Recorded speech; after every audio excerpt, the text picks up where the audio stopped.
Hello everyone, आप सभी का स्वागत है। और आज की क्लास में हम लोग 16 मार्च से लेके 22 मार्च तक जितने भी इंपॉर्टेंट करंट अफेयर है उसको डिस्कस करने वाले हैं। एंड अभी तक हमारा क्या अप्रोच रहा है कि हम बस करंट अफेयर को नहीं करते हैं, करंट अफेयर प्लस स्टैटिक जो आपका करंट अफेयर का बैकग्राउंड होता है उसको कम्प्लीटली हम लोग देखते हैं ताकि आपका कोई क्वेश्चन मिस ना हो। एंड ये वीडियो किसके किसके लिए कौन कौन इसको रेफर कर सकता है, तो जो भी वनडे एग्जाम के लिए प्रिपेयर कर रहे हो आप उसके लिए आप कर सकते हो आराम से, क्योंकि इसमें हम लोग बहुत सारी चीज़ों को कवर करते हैं। एंड इसमें इंटरनेशनल नेशनल आपका sports section scheme based question जो आपको आते हैं। एंड इसके अलावा फर्स्ट कुछ अगर ऐसा आता है कि फर्स्ट इंडिया में क्या क्या चीज़ें डेवलप किया गया है, क्या क्या चीज़ें आई है। एंड साइंस एंड टेक का भी आपका क्वेश्चन रहता है। सो कोई भी क्वेश्चन आपका, ट्रस्ट में, कोई भी क्वेश्चन आपका मिस नहीं होगा जो कि आपका इस वीक में हुआ है। और अलग अलग सोर्सेज रेफर करने की कोई भी जरूरत नहीं है, आपको एक ही जगह कंपाइल जो है वो पूरा करंट अफेयर मिल जाएगा। ठीक है, सो वी विल बिगिन। और एज यूजुअल हमारा एक जो है एक पैटर्न है जिसमें हम क्या करते हैं, थोड़ा सा अपने आप को मोटिवेट करते हैं एंड फिर स्टार्ट करते हैं क्लास को। सो आज का मोटिवेशन क्या है, सक्सेस को लेके है। ठीक है, सो success is not a permanent and failure is not a final. अगर कभी कभार कुछ अचीव हो जाता है तो हमें लगता है कि यही हमारा क्या है, फाइनल गोल है।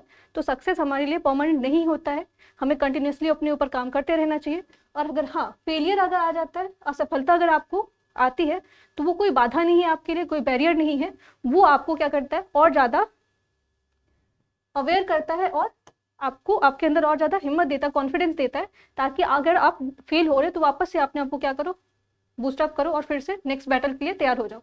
So never stop working after a success and never stop trying after a failure. ठीक है, सो अगर सक्सेस मिल जाता है तो ऐसा नहीं कि घर बैठ जाना, उसके बाद उसको इतना सेलिब्रेट करना कि बाकी चीज़ें भूल जानी है। बट अगर हाँ फेलियर भी मिलता है तो ये भी नहीं करना है कि हम कोशिश करना, प्रयास करना छोड़ दे। ठीक है, सो दोनों चीज़ें याद रखना आपको। अगर सक्सेस मिलता है तब भी घर नहीं बैठना, तब भी ऐसा नहीं है कि सब कुछ भूल जाना, उसी में अपने आप को पूरे तरीके से खो देना है। और अगर फेलियर मिलता है तो ऐसा नहीं कि हम नेक्स्ट टाइम कुछ ट्राई नहीं करेंगे, हमें लगेगा कि चलो फेलियर मिल गया तो अगली बार कोई कुछ नया चीज़ नहीं करना चाहिए। ठीक है, सो ये सारी चीज़ें हैं जो कि आपको पता होना चाहिए अगर आप एग्जाम के लिए प्रिपेयर कर रहे हो। सो चलो फर्स्ट क्वेश्चन देखते हैं। पहला क्वेश्चन क्या है, फर्स्ट क्वेश्चन आपका स्पोर्ट्स सेक्शन से है। और अगर आपने लास्ट वाला लेक्चर देखा तो वहाँ पे भी हमने स्पोर्ट्स क्वेश्चन से ही स्टार्ट किया था। एंड ये इंपॉर्टेंट है। ठीक है, अवार्ड से रिलेटेड क्वेश्चन आपको आते हैं। ये क्वेश्चन क्या, आपको निम्न में से किस पॉली उम्रीगार पुरस्कार 2026 से सम्मानित किया गया है। ठीक है, who among the following has been awarded the Polly Umrigar award 2026। अब ये एक और चीज़ है, इसके साथ हम लोग बैकग्राउंड भी चेक करेंगे। बट अवार्ड आपको याद रखना कि मे भी आपको पूछा जा सकता है कि पॉली उम्रीगार अवार्ड जो है वो 2026 का दिया गया है, ये किस कौन से स्पोर्ट्स से एसोसिएटेड है। ऑप्शन में क्रिकेट हो सकता है, हॉकी हो सकता है, या फिर आपको बैडमिंटन हो जाएगा, कुछ भी हो सकता है। सो आपको याद रखना ये तो क्रिकेट से रिलेटेड है। बट ये अवार्ड किनको दिया गया, तो ये आपको दिख रहे होंगे स्क्रीन पे। ठीक है, ये आपको शुभमन गिल को ये अवार्ड दिया गया है। नाउ क्योंकि मैंने बोला है कि हम लोग बस करंट अफेयर बस नहीं पढ़ने वाले, इवन जो है आपको इसका स्टैटिक भी रिवाइज करेंगे। सो इस अवार्ड के बारे में अगर देखा जाए तो ये 2007 से ये अवार्ड आपको स्टार्ट हुआ है। और फर्स्ट अवार्ड अगर पूछा जाए 2006 में, आपको जब 2007 में जब ये अवार्ड पहली बार दिया गया था फर्स्ट टाइम, तो किनको दिया गया था, God of cricket Sachin Tendulkar को दिया गया था। मे भी पूछा जा सकता है और ये अवार्ड आपको याद रखना है। अब इसके अलावा जो है थोड़ा सा रिवीजन भी हम लोग देखेंगे। सो रिवीजन में आपका क्या है, T20 वर्ल्ड कप आपका हुआ है। T20 वर्ल्ड कप जो आपका हुआ, वेन्यू क्या क्या था उसका, इंडिया और श्रीलंका था। और जीता किसने था, इंडिया ने जीता था। डिफीटिंग टीम किसको किसको इंडिया ने डिफीट किया था, आप लोग बताना। ठीक है, और ये पहले बार नहीं इंडिया ने जीता है, इससे पहले भी ये थर्ड टाइम था इंडिया ने जीता है। तो ये बस आपको याद रखना, ये हमने करंट अफेयर को भी रिवाइज कर लिया और जो आज का क्वेश्चन था उसको भी याद जो है उसको देख लिया। ठीक है, तो ये अवार्ड आपको याद रखना कि किस स्पोर्ट्स से एसोसिएटेड है, तो ये आपको क्रिकेट से एसोसिएटेड है। नाउ नेक्स्ट क्वेश्चन जो है ये आपका एनवायरमेंट से रिलेटेड है, पर्यावरण से रिलेटेड है। एंड क्रॉप वाला सेक्शन अगर आप ज्योग्राफी में आपने पढ़ा होगा तो एक स्पेशल चैप्टर है इसके ऊपर। सो क्रॉप बेस्ड एग्रीकल्चर से आपको सवाल आते हैं। तो ये क्वेश्चन क्या है, हाल ही में किस राज्य में आपको मुख्यमंत्री ने अराकू कोनी नामक राज्य के पहले आदिवासी बाजरा आधारित खाद्य मेन्यू को लॉन्च किया गया है। तो chief minister of which state recently launch the state first tribal millet based food menu named after the Araku कोनी। ठीक है, सो अराकू कोनी आपको पूछा जा सकता है, नाम ही ऐसा याद रखना है कि हो सकता है कि अराकू कोनी पूछा जाए, ये क्या चीज है। मिलेट हो सकता है, ऑप्शन में कॉफी हो सकता है। एंड मिलेट एंड कॉफी के बीच में आप कंफ्यूज हो जाओगे, कैसे हो जाओगे वो भी मैं बताऊंगी। बट इसका आंसर देख लेते, इसका आंसर क्या होगा, आंध्र प्रदेश, ठीक है। सो अराकू कोनी ये क्या है आपका, मिलेट है, बाजरा है, ठीक है। और इसको लॉन्च किसने किया है, आंध्र प्रदेश गवर्नमेंट ने लॉन्च किया है। बट अब जो कंफ्यूजिंग वाली चीज है ये है कि अराकू जो है ये आपका, अराकू वैली कहाँ पे है, अराकू वैली ये आपको कर्नाटका में है। अब अराकू के नाम से ही आपको एक कॉफी बहुत फेमस है, अराकू कॉफी होता है, जो कि कर्नाटका हिल्स, यहीं पे आपको क्या जो बाबा बुदान हिल बोला जाता है उसको, बाबा बुदान हिल, ये भी कर्नाटका में ही है। सो अराकू वेराइटी है किस चीज का, कॉफी का वेराइटी है। एंड अराकू वैली कहाँ पे, ये कर्नाटका में। बट अराकू कोनी के बारे में पूछा जाए, जो कि मिलेट है, आपको बाजरा है, इसको कहाँ पे अब जो है अभी परमिशन मिली है, ये आपको आंध्र में मिला है ना। मिलेट बहुत इंपॉर्टेंट है, ठीक है, क्रॉप के तौर पे अगर देखा जाए तो मिलेट बहुत इंपॉर्टेंट है। अब मिलेट जो है उसके बारे में थोड़ा सा देख लेते हैं। वैसे मिलेट के बारे में अगर देखा जाए तो इसको राबी एंड खरीफ क्रॉप में दोनों में रखा जाता है। बट अगर आपको ऑप्शन में दोनों आ जाएगा तो दोनों आप टिक करके नहीं आओगे। आपको याद रखना है कि मिलेट किस तरह का, आपको ये खरीफ क्रॉप है, ठीक है, खरीफ क्रॉप में आता है। अब मिलेट को काफी ज्यादा इंपॉर्टेंस मिल रहा है। सो 2023 आपको याद रखना है, 2023 यूनाइटेड नेशन ने इंटरनेशनल ईयर ऑफ मिलेट, तो ये आपको पूछा जा सकता है कि इंटरनेशनल ईयर ऑफ मिलेट किस साल घोषित किया गया था। तो 2023 को इंटरनेशनल ईयर ऑफ मिलेट बोला गया था। और मिलेट के बारे में अगर देखा जाए तो खरीफ क्रॉप है। इवन आपको हो सकता है कि थोड़ा डिटेल में जाके पूछ दिया जाए कि किस तरह का क्रॉप है। सो ये क्रॉप आपको जनरली जो है, जहाँ पे आपको ड्राई है, ठीक है, टेम्परेचर बहुत ज्यादा आपको हाई होता है, और जहाँ पे रेनफॉल बहुत कम होता है, जहाँ पे बारिश बहुत कम होती है, इसको बहुत ज्यादा रेनफॉल की जरूरत नहीं पड़ती है।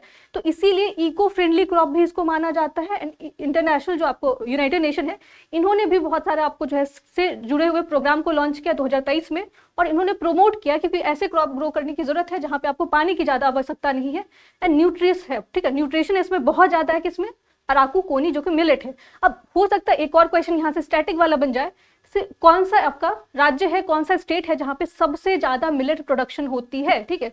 So which state having the highest millet production, so answer will be the Rajasthan. Rajasthan आपका हाईएस्ट मिलेट प्रोडक्शन स्टेट है। और इसको फॉलो कौन कौन का स्टेट है, तो इसके बाद आपको महाराष्ट्र आता है, तो राजस्थान बस आपको याद रखना है। अब देखो क्वेश्चन आपका अराकू कोनी मिलेट के बारे में था, या तो अराकू कोनी ऐसे ही पूछ दिया जाएगा, तो ये मिलेट का वेराइटी है, खरीफ क्रॉप है ये, ठीक है। अराकू वैली पूछा जाए तो ये कर्नाटका में है। और कौन से ईयर को इंटरनेशनल ईयर ऑफ मिलेट घोषित किया गया था यूनाइटेड नेशन के द्वारा, तो 2023, ठीक है। सो आई होप आपको क्वेश्चन समझ में आया होगा और इसके बैकग्राउंड भी आपको अच्छे से समझ में आ गया होगा। नाउ नेक्स्ट क्वेश्चन है आपका मिलिट्री एक्सरसाइज से, और ये करंट अफेयर का सबसे आपको जो बोलते हैं ना एकदम ऐसा टॉपिक है जहां से आपको एक ना एक सवाल कहीं ना कहीं मिल ही जाएगा। बहुत सारे मिलिट्री एक्सरसाइज होते रहते हैं। तो क्वेश्चन है आपको, महे और किस राज्य में आपको तटों पर राष्ट्रीय सुरक्षा को सुदृढ़ करने के लिए आपको सागर कवच अभ्यास आयोजित किया गया है। So on the coast of which of the state along with the Mahe was the Sagar Kavach exercise conducted to strengthen the national security. So national security को और ज्यादा मजबूत करने के लिए आपको कौन सा मिलिट्री एक्सरसाइज है, ये सागर कवच, ठीक है, और कहाँ पे कंडक्ट किया गया ये पूछा जा रहा है। सो अब यहाँ पे ऑप्शन आपको बिहार, केरला, मध्य प्रदेश और वेस्ट बंगाल दिख रहा है। एंड एलिमिनेशन टेक्निक से आप थोड़ा बहुत इसमें अंदाजा लगा सकते हो। महे जो है आपका, ठीक है, जिसको हम या फिर आप पुडुचेरी।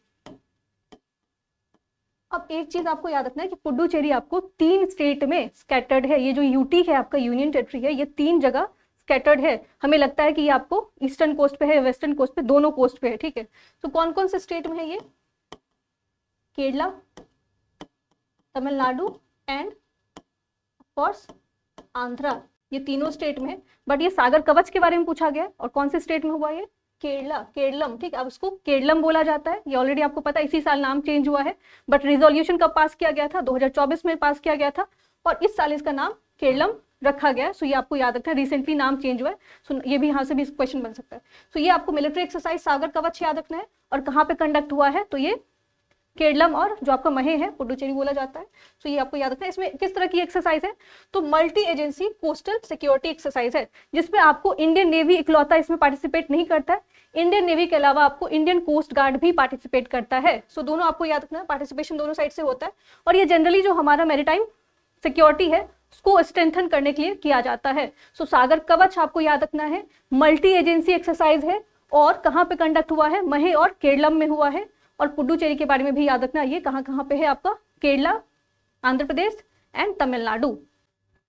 नेक्स्ट क्वेश्चन आपका स्कीम बेस्ड क्वेश्चन है और ये भी आपको कहीं ना कहीं देखने के लिए मिल जाएगा। और जब ये आता है तो अभी ऐसे इजी सा क्वेश्चन लगता है, बट जब एग्जाम में आता है तो काफी आपको क्लोजली जो है वो ऑप्शन में दिया रहता है, तो फिर वहां पे आप थोड़ा प्रॉब्लम हो जाता है चीजों को समझने में।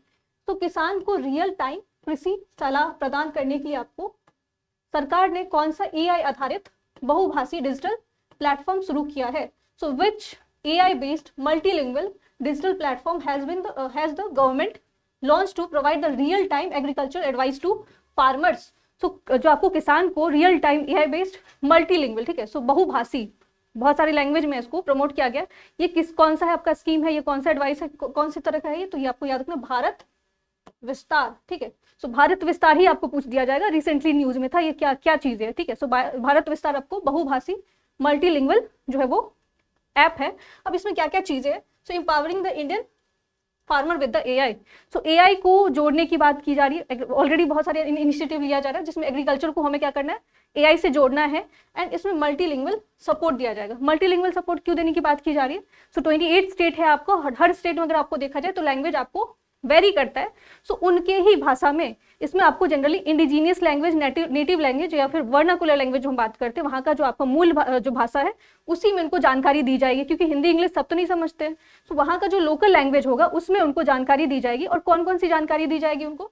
सो AI ड्रिवन इंसाइट, जैसे कि एग्रीकल्चर डेटा भी उसमें इंटीग्रेट किया जाएगा, मार्केट और स्कीम रिलेटेड, जैसे कि आपको सॉइल कैसा है, मानसून कैसा है, कैसा मानसून होने वाला है, या फिर आपको किस तरह से कौन से क्रॉप ग्रो करने हैं, ये सारी डिटेल्स भी दिए जाएंगे इनको।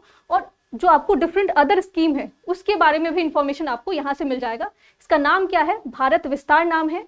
और ये आपको याद रखना है कि real time agricultural advice to farmers के लिए किया गया है, ठीक है। और ये किसका इनिशिएटिव है? तो सेंट्रल गवर्नमेंट, यूनियन गवर्नमेंट का है, स्टेट कोई किसी स्टेट का स्पेसिफिक नहीं है। नाउ नेक्स्ट क्वेश्चन भी आपका मिलिट्री एक्सरसाइज से है।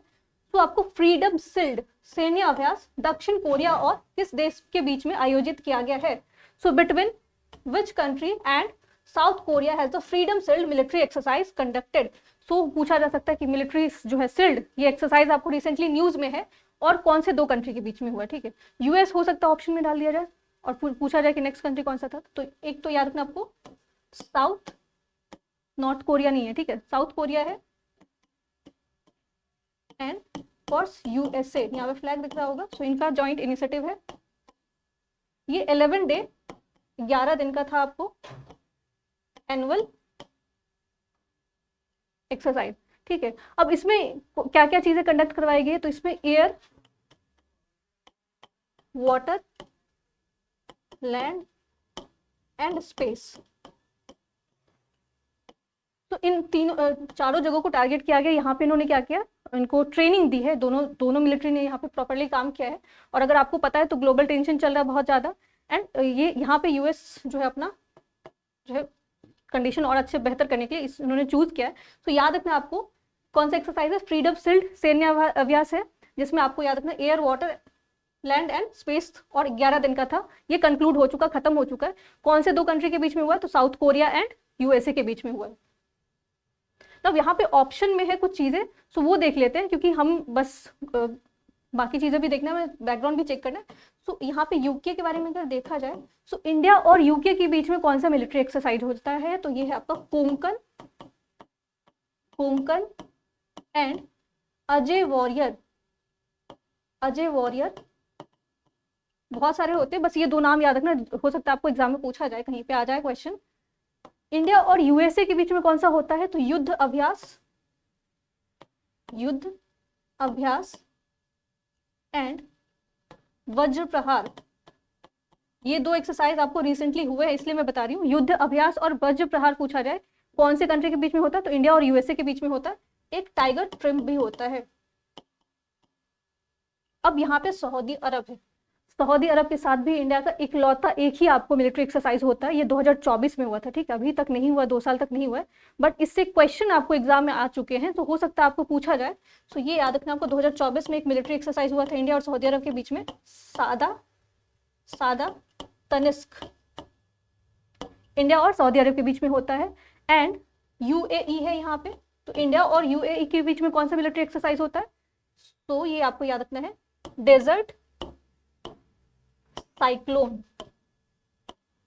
सो डेजर्ट साइक्लोन इंडिया और यूएई के बीच में होता है। ताजा तनिष्क जो है वो आपको सऊदी अरब और इंडिया के बीच में होता है। युद्ध अभ्यास, वज्र प्रहार और टाइगर ट्रिम पूछा जाए तो इंडिया और यूएसए के बीच में होता है, और इंडिया और यूके के बीच में आपको कोंकण और अजय वॉरियर याद रखना है।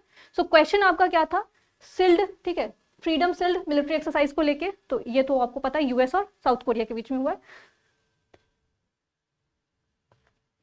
नेक्स्ट क्वेश्चन आपका स्कीम बेस्ड क्वेश्चन है, और ये निम्न में से किस शहर में आपको आवास और शहरी मामलों के मंत्रालय, ठीक है, द्वारा अमृत मित्र महोत्सव 2026 का आयोजन किया गया है। In which of the following cities was the Amrit Mitra Mahotsav 2026 organised by the ministry of housing and urban affair. एक क्वेश्चन यहीं से बन जाएगा, कौन से मिनिस्ट्री ने आपको अमृत मित्र जो है मित्र महोत्सव 2026 का कौन से मिनिस्ट्री के अंदर इसको ऑर्गेनाइज करवाया गया। तो कौन सा मिनिस्ट्री आपको, ministry of housing and urban affair, ठीक है। अब दूसरा क्वेश्चन है कि इसको कहाँ पे जो ये आपको पूरा हुआ है महोत्सव वो 2026 का कहाँ पे हुआ। सो न्यू दिल्ली में हुआ है, ठीक है, और भारत मंडपम है जहाँ पे इसको ऑर्गेनाइज करवाया गया था। अब इसके अलावा इस जो महोत्सव है उसमें उसके की पॉइंट्स क्या क्या है, किन किन चीजों पे बात किया गया है, हो सकता है आपको थोड़ा सा स्टेटमेंट बेस्ड क्वेश्चन पूछ दिया जाए। सो इसमें आपको भारत सरकार ने आपको आश्वासन दिया है कि खासकर आपको किस चीज पे ध्यान दिया जाएगा। सो स्व सहायता समूह के लिए महिलाओं का होगा सम्मान, ठीक है। देश भर में आपको अमृत मित्र महिलाएं और नागरिक निकाय का जो है प्रतिनिधि किया जाएगा, ठीक है। सो इवन जो है वुमेन सेंट्रिक हो सकता है, आपको ये याद रखना है कि स्कीम है और उनके वेलफेयर के लिए देखा जाएगा।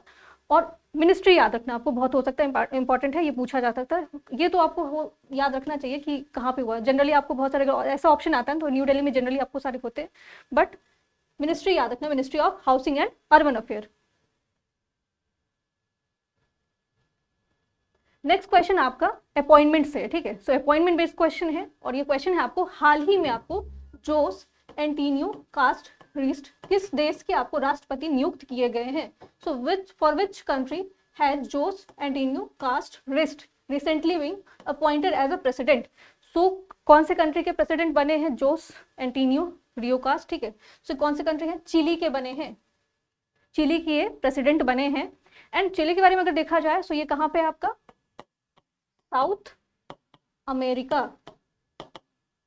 साउथ अमेरिकन कॉन्टिनेंट में आपका चिली है, और इसके प्रेसिडेंट बने हैं। एंड ये पार्टी पूछा जाता है एग्जाम में आपको ना, ये प्रेसिडेंट तो अपॉइंटमेंट भी आता है, कुछ ऐसा टफ एग्जाम आता है जहाँ पे आपको इनके पार्टी के बारे में पूछ दिया जाता है कि कौन से पार्टी से ये बने हैं, ठीक है। सो ये पार्टी इनका कौन सा है, रिपब्लिकन पार्टी है, जिसको आप इंडिपेंडेंट पार्टी भी बोला जाता है। रिपब्लिकन पार्टी है बट इसको आप इंडिपेंडेंट पार्टी बोला जाता है। तो इसी पार्टी से इन्होंने इलेक्शन लड़ा था और ये प्रेसिडेंट बने हैं, तो ये आपको याद रखना है। बाकी ऑप्शन भी है, कुछ ऑप्शन के बारे में भी देख लेते हैं कि कौन से ऑप्शन से आपको कौन कौन से करंट अफेयर हो सकता है। तो यहाँ पे इटली के बारे में है, तो यहाँ पे आपको इस बार विंटर ओलंपिक हुआ था, ये याद रखना आपको, विंटर ओलंपिक हुआ था 2026 का विंटर ओलंपिक या 2025 का, ठीक है, 2025-26 का विंटर ओलंपिक कहाँ पे हुआ था, इटली में हुआ था, ठीक है। सो ये याद रखना आपको। करंट अफेयर में क्या था, चिली के बारे में था, यहाँ के प्रेसिडेंट बने हैं। एंड चिली का कैपिटल क्या, क्वेश्चन आप लोग के लिए है कि चिली का कैपिटल क्या है, right in the comment section अगर आपको पता है तो। नेक्स्ट क्वेश्चन भी आपका अवार्ड सेक्शन से ही है, ठीक है। सो निम्न में से किसे हाल ही में ज्ञानपीठ सम्मान 2025 से सम्मानित किया गया है। So who among the following has been recently been honoured with the Jnanpith award 2025। यहाँ पे 2026 नहीं है, 2025 है, एक साल पीछे चल रहा है ये अवार्ड, ठीक है। सो कौन से